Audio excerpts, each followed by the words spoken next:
What a beautiful day. As frightening as that storm was, and my goodness, it was coming right over the top of us out in the Ponderosa area. You could feel the whole house shook a few times. Having a lot of windows is nice most of the time, but when you feel the rumble of some real power, it can make you nervous. It is just good to see you all today, to be here to worship our Savior. God bless you this fine morning. You obviously have probably not noticed this, but I really enjoy a good story. And that some really latch on to me, and I tell them over and over again. And you're not my wife, so you're fine with that. And in her defense, she's heard several of them a lot. But I wanted to get this one in early so I could tell it again some other time when you've forgotten it. Because I love this story. It's an integral part of my family's history. And I like to lead out, especially when I'm preaching, and letting you know it's going to be okay. You're going to feel the impulse to laugh. That's going to be fine. Members of my own family tell this tale as a humorous yarn. My grandmother, her name was Elisa Brown. She went by Papi, which, for those of you that don't come from a Hispanic background, is an odd nickname because generally for us it means the oldest boy. My grandmother was the oldest of her set of children. She was an immigrant from Cuba. Small island there. If you stand at a certain point in Florida, I'm told you can see it. She came over between dictators. She was a wonderful, wonderful Christian woman. I can recall when she passed away. She was 96 years old when she went to wait for Jesus. And by the way, it has nothing to do with the contents of this story. It has nothing to do with her death. I just want to let you know that's not where we're headed today. She, in her drawer, in her bedside table, had these enormous, giant bed with, a billion pillows on them, which she never laid her head on a single one because it would mess up her hair. A very particular woman. Inside of that drawer, we found a scroll, which was her prayer list. It was various papers that over time, as she, I guess, thought of people to pray for, I wrote it on whatever was available and added it to the scroll. So there was this hodgepodge of Post-its and pieces of paper and inserts to bulletins, all sorts of things taped together in this extremely long string of prayers that she brought to Jesus, which each night you could see her if you came downstairs. She was living in the basement of our house after my grandfather passed away, and you could come down at a certain hour to see her praying in the grooves she dug in the carpet from her prayers. When I was very young, we moved from Miami to Walla Walla, Washington, because my parents wanted to raise us in the big city. And my mother had gotten a job teaching at the university. She still does. Most of my family is still living back in Miami in a little town just outside called Hialeah. Hialeah is, for those of you that don't spend a lot of time in Florida, it's a little community, and in it, if you are not Cuban by genetics, you are Cuban. In one way or another, that is your culture now. Tons of people there, Cubans, a boisterous, flamboyant people. They are the Hispanic equivalent of what Italians are to the Europeans. That is why I talk with my hands so much. If I was to lose an arm, it would be effectively a speech impediment. And my grandma, she had this old Ford Windstar. That's a vehicle for those of you that aren't really savvy with these high-level vehicles. It was a minivan. Brown, it had that, that pinstripe along the side, because you wanted to seem like your minivan was going fast. And it had a particular quirk. The idle, when you take your foot off the gas and the vehicle can move a little bit, the idle was extremely fast on this vehicle. It would idle at like 30 miles an hour. You had no need of cruise control in certain parts of town. Just take your foot off the gas and let it go.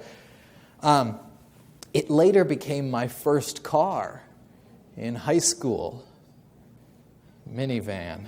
And yeah, I know what you're thinking. And no, I was not extremely successful with the ladies due to this vehicle. And my grandma, I don't mean this as a dig at all women, the women of my family.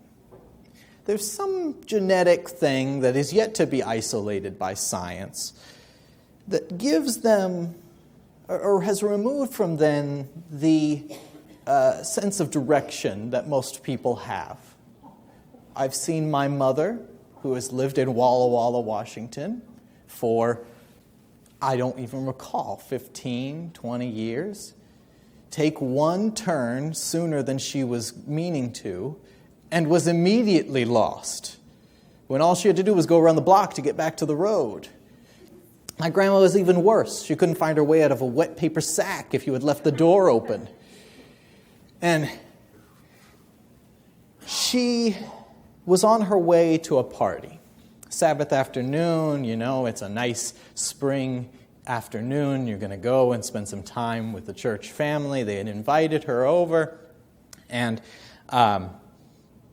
she was headed off in her Ford Windstar minivan. Fairly quickly realizes she's lost, doesn't know where she's headed. And this is before the age of, you could ask your phone where to go, or you had a GPS device. Some of you are young enough that this is a shock. Some of you look like young enough that that's a shock. And, and she sees a man watering his lawn. So she pulls off to the side, just pulls in to ask him for directions. She rolls down the window and yells out to the other side, asking him if he can help her out where she's going. So as he's walking towards her, my grandmother thinks, what the best thing to do is to get out and talk to him face to face. You don't need to, talk to him through the window and those sorts of things. So there's a particular thing, and only very advanced people who've been driving for many years fully understand this about cars, is there's little letters sort of along the dash or next to the gear. Now, vehicles, if you want them to stop and not move anymore, there's a little P there. And you got to put it in that gear to make it stop and stay stopped. That P stands for park. Thank you. That'd be my day for today. And instead, she had put it in reverse. She stepped out of the vehicle. The door was open. The idle was high. Since you turn in, the wheels are kind of at an angle. The door knocks her over, and the vehicle rolls over the top of her. She was about 80 years old at the time. Thank goodness, the man who was watering his lawn was coming towards her, runs over, sees her down on the ground. Not really, because Cuban elderly women, they're not going to stay on the ground. That would be filthy. So she's getting up. And he says, "Ma'am, can I take you to the hospital? I am an ER nurse. I could drive you there right now." And she, no. It's more of a sound, really, that comes about, it's vividly in my grandmother's vocabulary. Nah. And that meant no, and there was nothing you were going to do that was going to convince her otherwise. She needed to get to the party. Such are the values of my family. Why this man did not trick her into getting to the hospital, insist on taking her there, I do not know. He must be some nurse. But instead gives her directions to the street she needs to get to. She gets there. She goes into the party, it's in the backyard, it's sunny, good food, good people. She's talking with a group, off to the side, and somebody comes up to her and says, "Papi, do you know that there are tire tracks running across the seat of your pants?"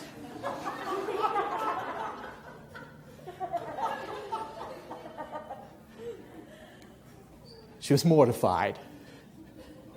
Being well put together was a big part of her persona, and this had severely damaged that.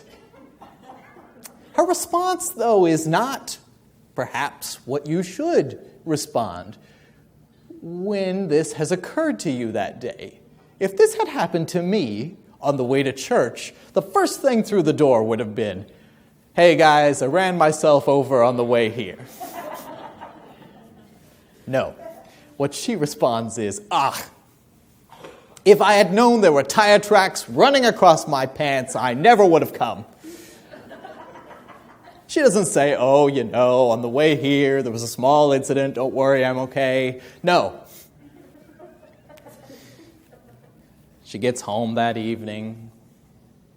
She calls my house in Walla Walla, where my parents and I were living. I was young, must have been in middle school, and I will remember this day till the day I die. As standing in the kitchen, we lived in this huge old house, and my dad goes, and some of you have met my father, and so he goes and picks up the phone. It's ringing. This is my mother's mother. And he picks up the phone and says, "Oh, Elisa, it's good to hear from you. What did you do today?" And she kind of lists off, I went to the party, church was nice today, I ran myself down earlier today. My father will do this when exasperated.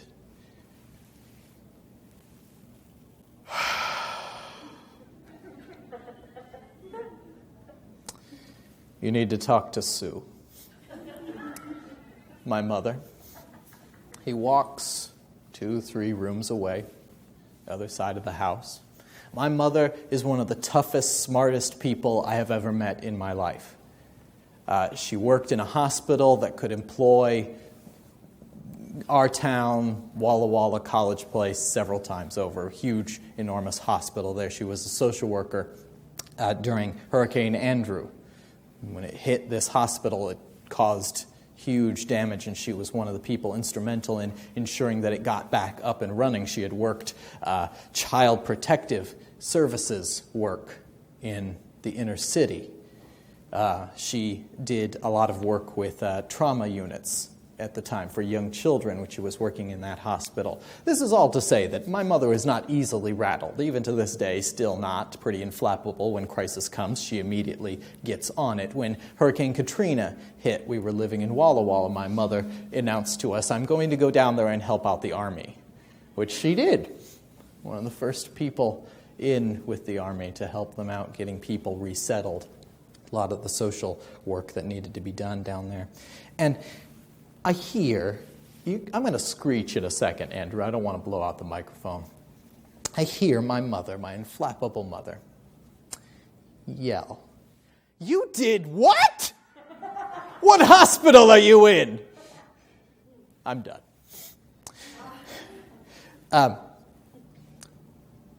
She says, "Oh, I'm not at the hospital. I'm at home." There's a continent between my mother and her mother. My aunt lived 20 minutes away from my grandma and was not told word one about this by my grandma. My mother hung up on her and said, "We need to call Sally." She calls my aunt, and Aunt picks up the phone. She says, "Sally, Mom's run herself down." She said you could hear it echo throughout the hall. As you know, when bad news happens and you've called somebody, it's that they're walking around the house telling the other people. "Grandma's run herself down. Mom's run herself down." She says over and over again. There were probably 4 or 5 people living in the house. She races over to my grandparents' house, picks up my grandmother, not physically, drives her to the hospital. They get in there. The doctor sees, there's an elderly woman, she's been hit by a car, looks at her, she's doing pretty good, and he says to her, "Did they catch the guy that did this to you?" She just said, "Yes."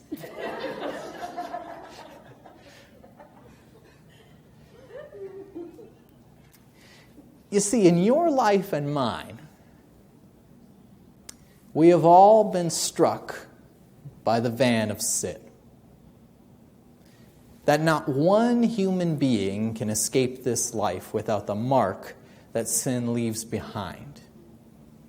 And that the unfortunate thing, time and time again, I have found in my life and the lives of many people I have worked with over the years as a pastor, is that many of the mistakes, the trials, the bad behaviors, the addictions, all these things, there was nobody to blame. You were the driver. I was the driver. We got ourselves into this blithering mess. There was nothing I could do about it. There was nothing they could do about it. They had found themselves in this pit and didn't know how to get out. And that, for many people, these marks were not necessarily things that people saw openly, but for others there were. And that these things served to be a label to the people around them. It defined them, this sin, this mark that was on them, to all the people around them. Anytime I mention my grandma to people who have heard this story, the line always comes, "Oh, is that the grandma that ran herself over?" If she knew I was telling this story from the pulpit, she would smack me. And there'll be time for that later. And I think we all have these things that the enemy would love nothing more than for you to see the marks, see the sins, see the mistakes, see the bad actions that we have taken, to see the ways in which we have messed our lives up, and to point to that as being what defines you. This is what you are. That's who you are. There's nothing more to this. And that because of this stain, this mark, this mistake, this addiction, this pride, this greed, this whatever that you have in your life, there is nobody that wants you. You have no worth because of this. God's not going to want you because of that. God wants clean things. And that this mark renders you unuseful to him. This is a thing the enemy loves to throw back in our faces with our mistakes, with the marks that sin has in our lives. And I'm sure you can think of the things that go on in your life that threaten to define you, to be who you are, to be the thing the enemy points to and says, "This is what you are, and there's nothing more to it."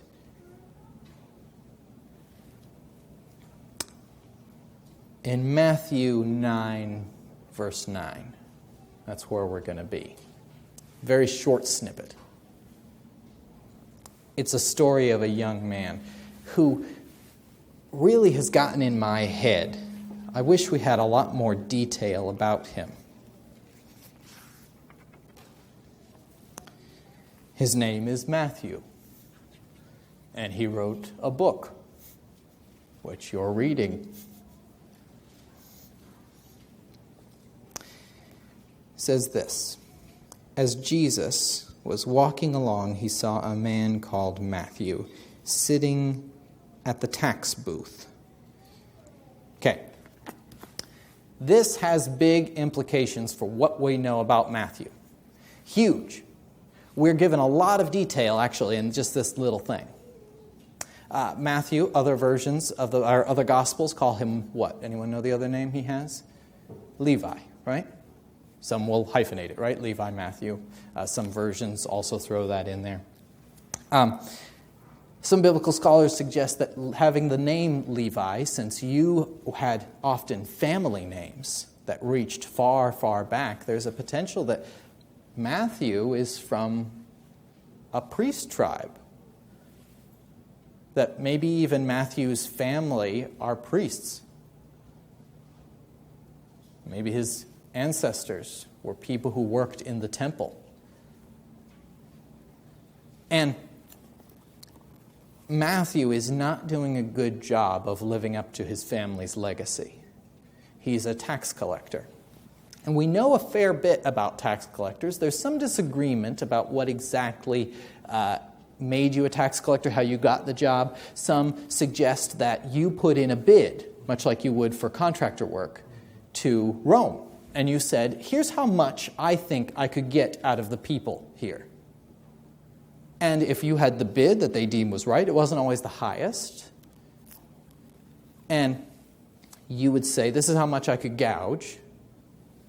And it was, oftentimes, an unreasonable tax that was levied on the people by Rome. You got the job.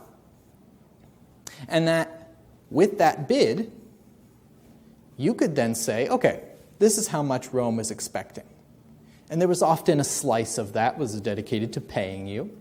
I can now maybe charge a little extra. I could get a little bit more than that. I could ask for a couple shillings extra, maybe a talent here and there from these people. And that since Rome was not expecting this extra piece, you could keep it for yourself. There's a word for this. We call it stealing. And that even if Matthew is not taking stuff off the top, even if he's not gouging the people, let's say he's just taking what he says he's taking, whatever the bid is, he's still a traitor to everyone around him. You see, Rome represented an oppressive force on God's people, that they had taken over their country. They had deprived them of liberties. They had imposed these taxes on them. There was a group that was so angry about this that they took up violent actions against them. We call them zealots, right? Zealots had a subset called the Sicarii, who were assassins. These were people who were pretty much terrorists. They took up violent action to affect political things. And even if you weren't a zealot, you likely hated Rome. You hated the things it did to your country, and that when you saw members of your own community, of your own people, people who were supposed to be part of the community of God, turn their back on that and join up with Rome to be a sympathizer, to try and get a leg up, you would have hated these people. Many people did. Tax collectors, in fact, are almost always, not always, but almost always, used in conjunction with another phrase, sinners. That Jesus is spending time with tax collectors and sinners. That tax collectors are even in their own category next to sinners. They're that bad, they're worth mentioning. The community would have looked at him as being a traitor and a thief, regardless of what he did or didn't do.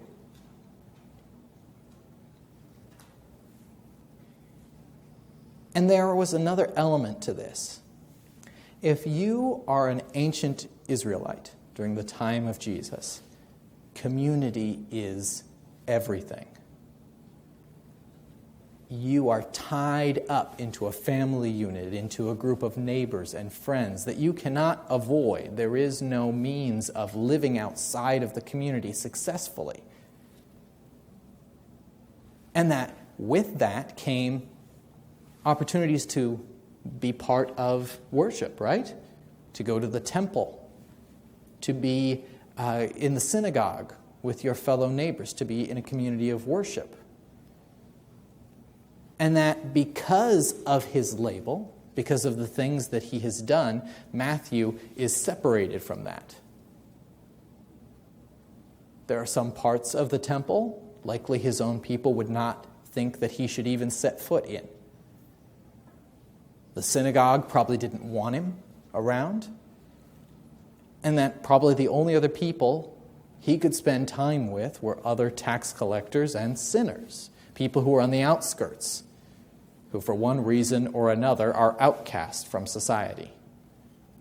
And that this is where Matthew finds himself. He's likely done this day in and day out for a while. He sits there at the tax collector's booth, and he collects from people as part of his daily rhythm. These are the things that seek to define Matthew. What could God possibly want with a traitor and a thief? Surely that's what people around him thought. Why they deemed it acceptable to keep him out of the temple. Then, we see Jesus comes to him and he says the two words that have the power to change the course of a human life and human history. He says, "Follow me." This is a huge deal. People looking around would have had a problem with this. Here's an important thing to note about how you became a disciple of a well-known rabbi. They didn't seek you out. They didn't go and find you. These were important people. They were a big deal in their community. And that if you wanted to be a disciple of one of these well-known rabbi, of a person who was of any level of success is what you wanted in your teacher, is that you had to probably have made it through several rungs of Jewish education, which you were systematically usually eliminated from as you moved up further, and the teacher or the instructors or the community kind of deemed you're not really going to cut it. It's better that you spend time in the family trade, which is where we actually find most of Jesus' disciples, right? Fishermen doing various things. These were people who didn't cut it. And that if you approached a rabbi, they would probably proceed with an interview. They would ask you tons of questions. They may ask you to recite a book of the Bible, for them, the Torah, the Old Testament. They may ask you how many times the name of the Lord is spoken in this section of verses. It could be complicated because they wanted to ensure they were getting the best too, right? You didn't want people affiliated with you, if you were a big deal, a big success, who were not going to cut it or who were going to bring disgrace to you. Jesus doesn't seem to care about any of that. And that if you were accepted, you were now identified with the rabbi. Right? Notice how when John's disciples occur throughout the Gospels, right? You see times when they appear. What are their names? We don't get them. They're just kind of called John's disciples. Why? Well, because they are deeply ingrained by the community as that is their identity. Their identity is now in relation to the teacher, to the one that they are following. That's what defined them now. And so Matthew is staring down the barrel of an enormous decision. This is a huge deal. Matthew was never, ever going to get this shot on his own, especially after having been a tax collector, even if he had been a great student. A rabbi coming to you and saying, "Follow me," meant that he now has an opportunity at a whole new way of life in Jesus. A brand new existence where he's not now Matthew, that tax collector, or so-and-so's son who really messed up. The guy we hate to see and we have to give stuff to. The traitor, the thief, the whatever. He has an opportunity now to step into a relationship with Jesus that will change his life. And in far more ways than Matthew can possibly realize at this moment. Matthew has a chance at a brand new life. And he's left with a choice, right? Very static choice. He can stay here the way he is. He can try his hardest to try and recover the things that he lost, or he can say yes to the opportunity Jesus is handing him, one he will never, ever get on his own, could never possibly be worthy of, that he's handing it to him, and step forward into a brand new existence. He is saying, effectively, Jesus is to Matthew, I think that you're worth it. I think you're worth my time. And I can use you for something. Jesus lived in the community, right? He's probably 30-something at this stage. Jesus may know something about Matthew. He may know somebody who knows Matthew. He knows what a tax collector is. Jesus isn't like somebody who has no concept of what the culture is around him. He's not under any impression that Matthew is more amazing and spectacular than he is. He hears what the people say about tax collectors. He's encountered them. And he still steps into Matthew's life, this sinful, broken person, and he extends him a brand new one. A brand new existence. Not defined by the shame of his past, but by the marks of what he did, of his mistakes, of whatever it is, but now defined by who Jesus is. And that as this sort of came to light, there is one thing I would be remiss not to mention, is that as we examine the marks that we experience in life, they need not define us either. Instead, the marks that define us when we say yes to Jesus are not ours at all, but Jesus' marks. The marks he bears on the cross to set us free. A thing that you and I could never get on our own, the freedom that Jesus provides us, he just extends to us right there. Today, you and I are extended the gift of being not just servants of the kingdom, but citizens of it, children of God.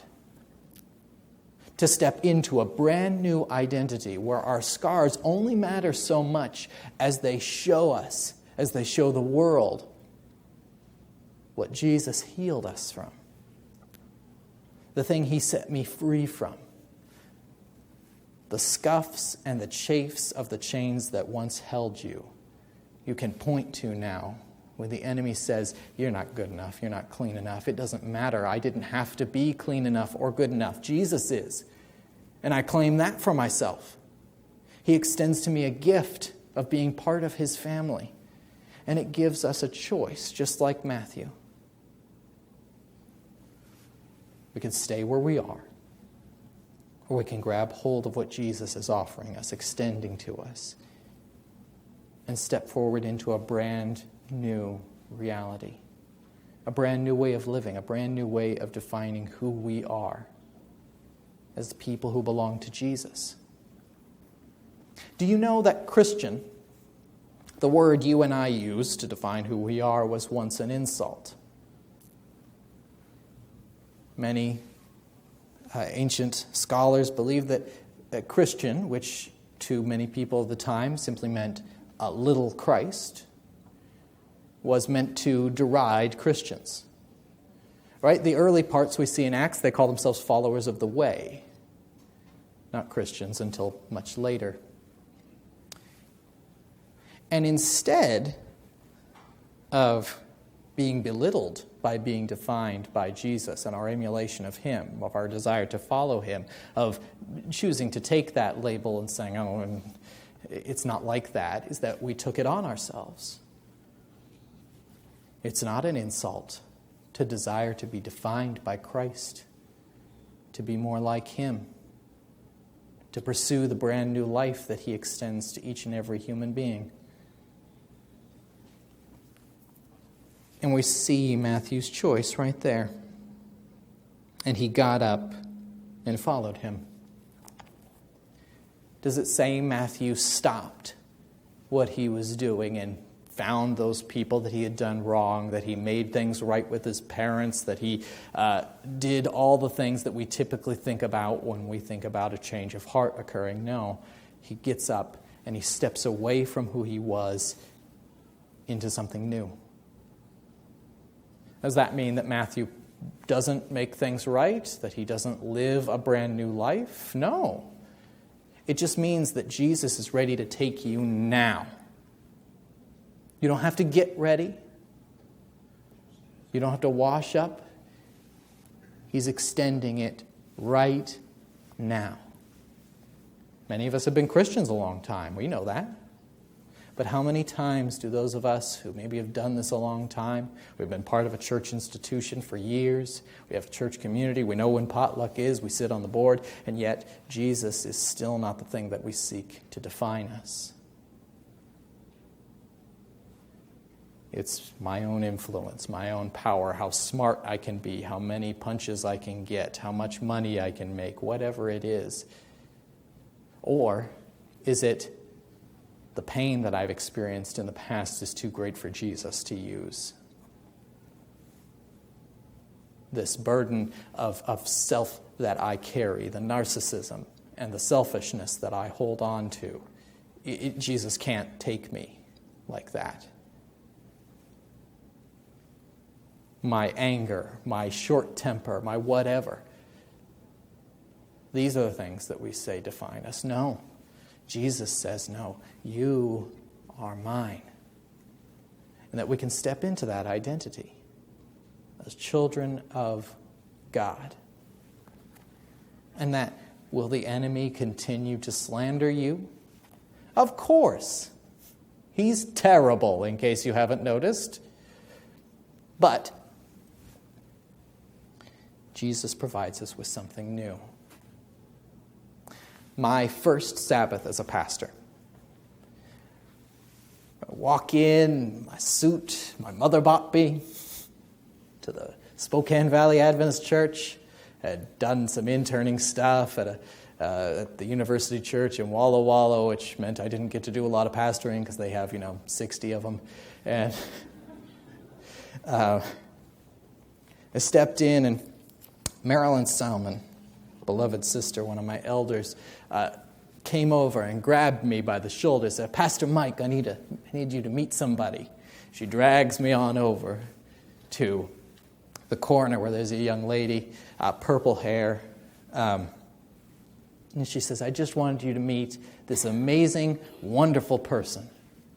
And she introduced me to her, and we met, and that was what she wanted me to know, was that this person was valuable and lovely. And she was a very nice person to talk to.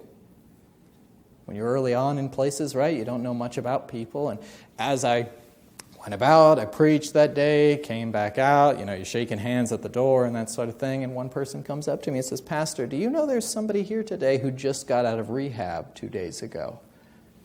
And I said, "Oh, really?" I said, "Yeah, it's her right over there." And he points to the young lady that I saw earlier, that we had met. My elder viewed this person, that she wanted, the first thing I knew about her was that she was valuable. Not the mistake, not the things she had screwed up in the past, not the things that she had messed up her own life with, not the addiction, not these other things, but that this was a valuable person. And that this came, as I grew to know Marilyn better, came from a simple reality that she knew what it meant to be defined by Jesus. And what it meant when we look at other people as being people who are defined by that. Not by what the enemy tells us about them, not what the enemy seeks to heap on them, but on Jesus. It is all-sufficient grace. I don't know what chains you have on you today. What you walked in with, what you walk with day in and day out. Those things that you think you might have been free of but seem to find their way back anyway. I don't know what thing it is that the enemy is telling you makes you unvaluable, unusable by God. But I will tell you today that it is a lie. that God's ready to take you right now, that he loves you, that he cares about you, that his desire is to set you free from the things that seek to keep you down and to bring you into a new land, into a new life. And that in that we see through the life of Matthew, that choice not just impacts Matthew, though it does, right? He is now a brand new person. He's no longer ever really defined by being a tax collector, except that he is now Jesus' disciple. Very few times do we see him labeled as a tax collector. We know that that was part of his past, but that part of his present was that he belonged to Jesus. And that he then is part of a movement that changes the world through stepping forward in freedom in Jesus. Because he said yes in that moment. When Jesus said, "Follow me, come, be part of what I am doing. Come, be free with me." Jesus is strong enough, good enough, lovely enough to set you free from the things the devil seeks to chain you with. Amen. And that he can and will use us for the amazing things he is doing in this world, to spread the good news of freedom and wholeness that Jesus provides. Amen. And my prayer is for you and I today to continue to hold on to and believe that Jesus is ready to take us now. That he's ready to free us now, that he's ready to give us what we need, the strength and power that it takes to step forward in courage and serve him. Let us pray. Heavenly Father, you know what it is that chains us, the things that weigh us down, the lies the devil tells us. And God, sometimes it becomes so part of who we are that we don't notice it ourselves. That the chains just became things we didn't notice anymore. But God, you have the power to free us from everything. Jesus, I pray that you open our hearts today to be willing to accept your gift of freedom. Amen. Happy Sabbath.